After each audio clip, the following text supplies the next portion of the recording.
साथियों, इस एपिसोड के माध्यम से आज हम बात करने जा रहे हैं केतु के बारे में। कुंडली के सभी 12 भावों में केतु का प्रभाव आज हम इस वीडियो में चर्चा करेंगे। साथियों, केतु राहु की तरह ही एक छाया ग्रह होते हैं। कुंडली के जिस भी भाव में विराजमान होते हैं, उस भाव से मिलने वाले कारक तत्वों से ये आपको अलग करते हैं, क्योंकि ये डिटैचमेंट के भी प्लेनेट हैं, अलगाववादी हैं। जिस भाव में बैठेंगे उस भाव के कारक तत्वों से आपको अलग करने का भरसक प्रयास करते हैं। मोक्ष के भी कारक हैं। यदि किसी व्यक्ति के ननिहाल पक्ष के बारे में जानकारी प्राप्त करनी हो तो हम केतु से पता लगा सकते हैं। त्वचा संबंधी उसको कोई रोग कभी होगा, इसके बारे में भी जान सकते हैं। उसको किसी प्रकार की एलर्जी होगी, इसके बारे में जानकारी प्राप्त की जा सकती है। और जीवन में किसी भी प्रकार का क्या कोई अधूरापन रहेगा, इसके बारे में भी केतु की स्थिति से जानकारी प्राप्त की जा सकती है। तो साथियों, देर न करते हुए हम अपने वीडियो की शुरुआत कर लेते हैं और जानते हैं कि विभिन्न भावों में विराजमान होकर के केतु देव किस प्रकार के परिणाम देते हैं। जब भी लग्न में विराजमान हो जाएं, जो कि पहला भाव होता है किसी भी कुंडली का, पहला भाव कौन सा होता है तो लग्न भाव। जब भी केतु यहाँ पर विराजमान होंगे तो किस तरीके के परिणाम प्रदान करेंगे, आइए जान लेते हैं। साथियों, चाहे कोई भी लग्न हो, कोई भी राशि हो, कोई फर्क नहीं पड़ता। केवल आप भाव देखिए कि किस भाव में बैठे हैं और फिर आपके जीवन में क्या केतु को इस प्रकार से परिणाम प्राप्त हो रहे हैं, कमेंट बॉक्स में आकर के हमें जरूर बताइएगा। और साथियों, यदि आप भी अपनी कुंडली का विश्लेषण कराना चाहते हैं तो नीचे दिए हुए इस व्हाट्सएप नंबर पर आप हमसे संपर्क कर सकते हैं। साथियों, जब भी केतु लग्न में विराजमान होते हैं तो ऐसे व्यक्ति की जो आरंभ के आयु के 30 वर्ष होते हैं, वह बेहद चंचल शोक व्यक्ति होता है। आरंभ के 30 वर्ष की आयु तक बेहद ही चंचल शोक व्यक्ति होता है, बहुत मिलनसार होता है। परंतु 30 वर्ष की आयु के बाद अचानक से उसमें एक परिपक्वता आ जाती है, एक मैच्योरिटी आ जाती है और उसका जो ध्यान है वो आध्यात्मिक जगत की तरफ जाना शुरू कर देता है।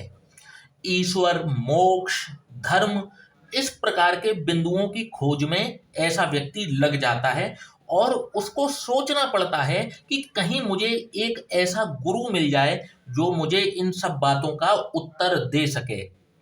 हालांकि कायरता शब्द तो मुझे यहाँ पर इस्तेमाल नहीं करना चाहिए, परंतु ऐसा जो व्यक्ति होता है थोड़ा सा डरपोक जरूर होता है। किसी भी प्रकार का यदि इनको रिस्क लेना हो, किसी भी प्रकार की बहस, लड़ाई, झगड़ा हो तो उससे बचने का ये प्रयास बिल्कुल करते हैं। कई बार तो यदि ये नौकरी में हैं तो अपने बॉस को भी अपनी बात स्पष्ट रूप से नहीं कह पाते। कहीं ना कहीं इनमें जो है सेल्फ कॉन्फिडेंस की कमी स्पष्ट रूप से नजर आती है।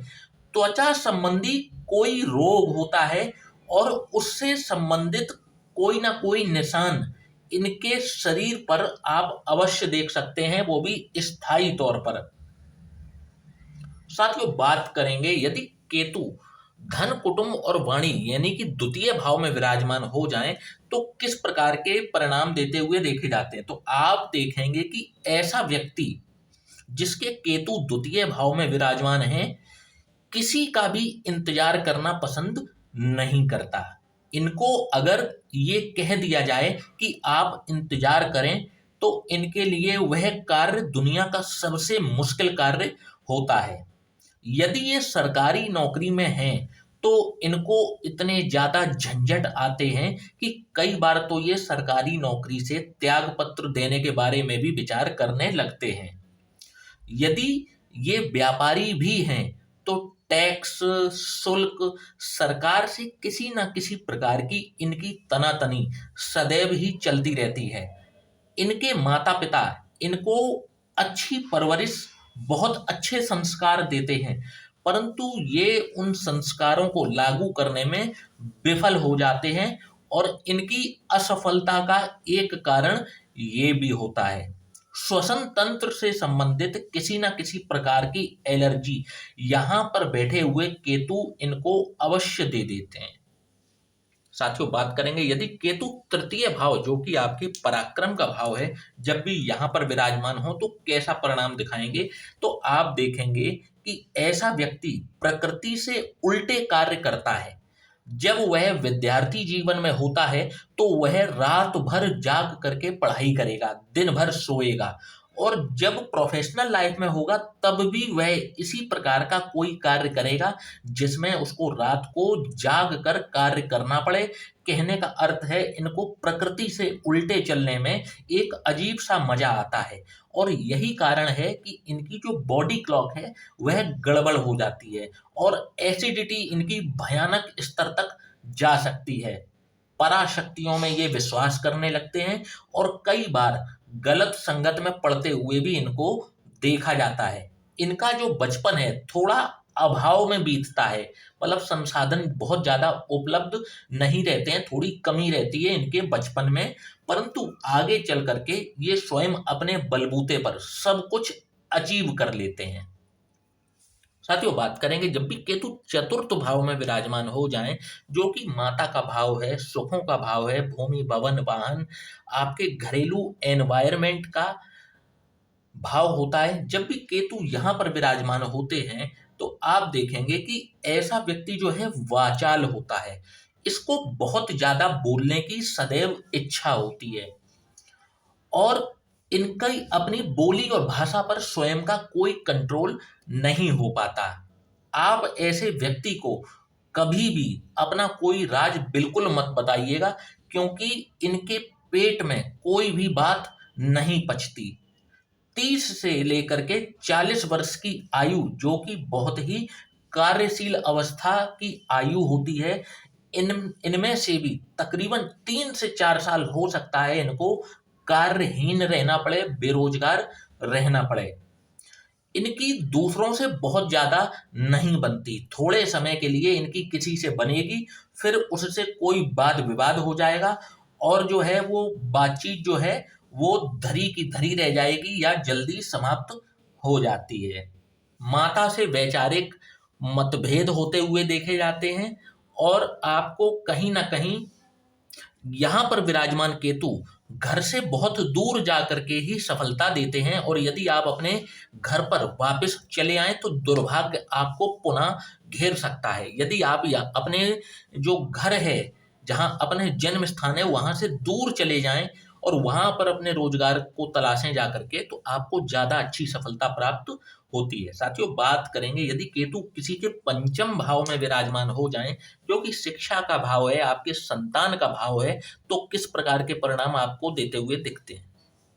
साथियों एक चीज मैं आपको बताना भूल गया, चतुर्थ भाव में जब भी केतु विराजमान होते हैं तो यहाँ पर इनको पुत्र संतान के लिए संघर्ष करना पड़ता है। कहने का मतलब है इनको पुत्र संतान जल्दी प्राप्त नहीं हो पाती और इनको बच्चा पैदा करने में भी समस्या आती जरूर है जब भी केतु चतुर्थ भाव में विराजमान होते हैं।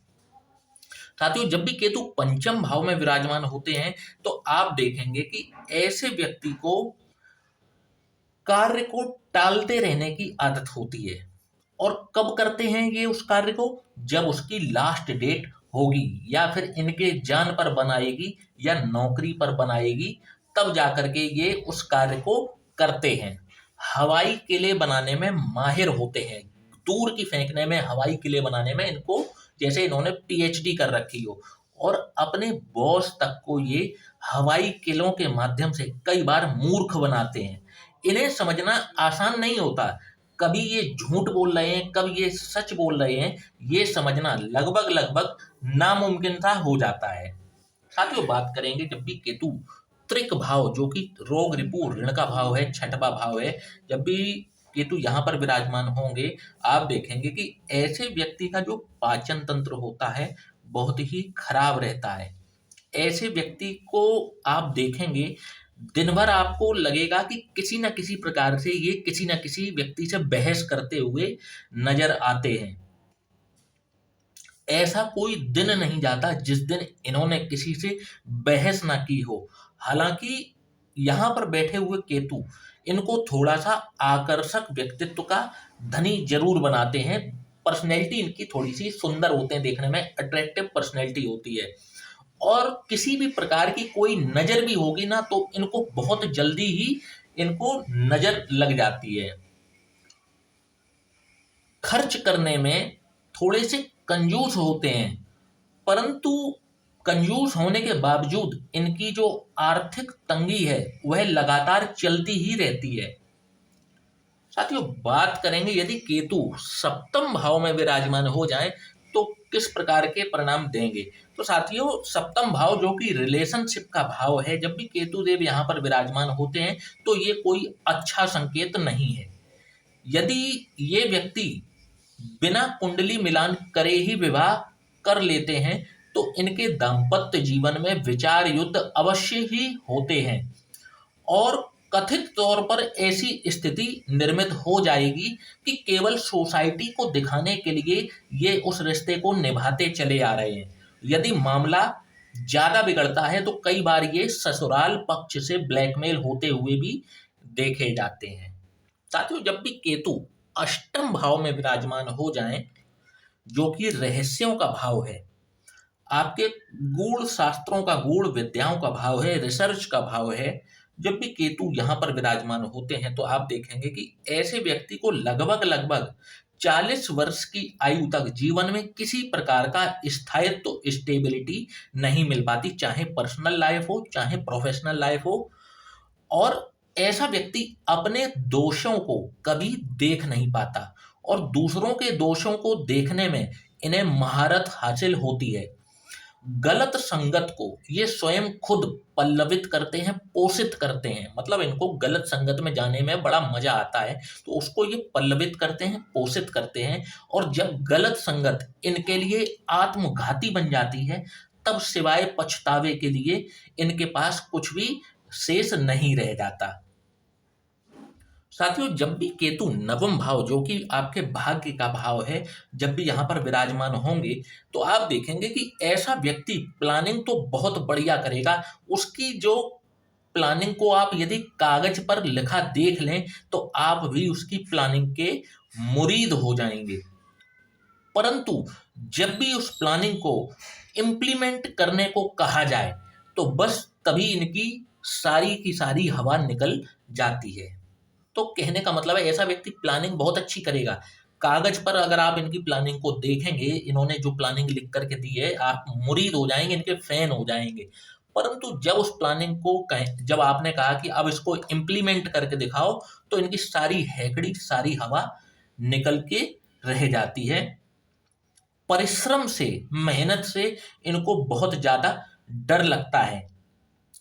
किसी भी कार्य को ये नियमित रूप से नहीं कर पाते और यही इनकी असफलता का बहुत बड़ा कारण होता है। कई बार यहाँ पर देखा जाता है कि ये जोश में आकर के होश खो बैठते हैं और अपना नुकसान कर बैठते हैं। तो यहाँ पर इनका एक ये नेगेटिव पॉइंट देखने में आता है कि ये जोश में आकर के होश खो बैठते हैं।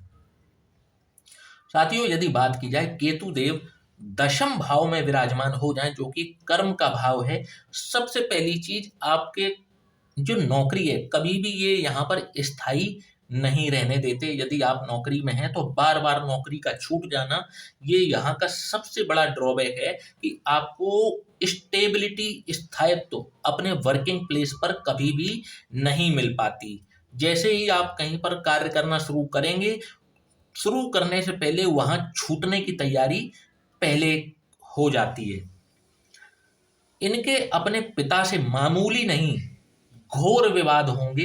कभी भी इनकी और पिता की एक जैसी राय नहीं होती। जब भी मिलेंगे किसी ना किसी प्रकार का झगड़ा, बहस जरूर करेंगे और ये इतनी जल्दी शीघ्र क्रोधित हो जाते हैं कि इनके आसपास वालों को ये सोचना पड़ता है कि इनसे यदि कोई बात करना चाहें तो उसकी शुरुआत कैसे करें। अहंकार इनके अंदर कूट कूट कर भरा होता है और स्वयं की परेशानियों को दूसरों पर थोपते हैं।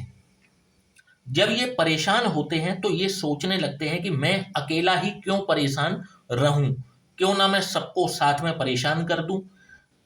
साथियों, जब भी केतु एकादश भाव में विराजमान हो जाएं तो किस प्रकार का परिणाम देते हुए देखे जाते हैं। आप देखेंगे कि ऐसा व्यक्ति बहुत ही धार्मिक होता है, बहुत ही आस्थावान होता है, किसी भी व्यक्ति पर शीघ्र ही विश्वास कर लेता है।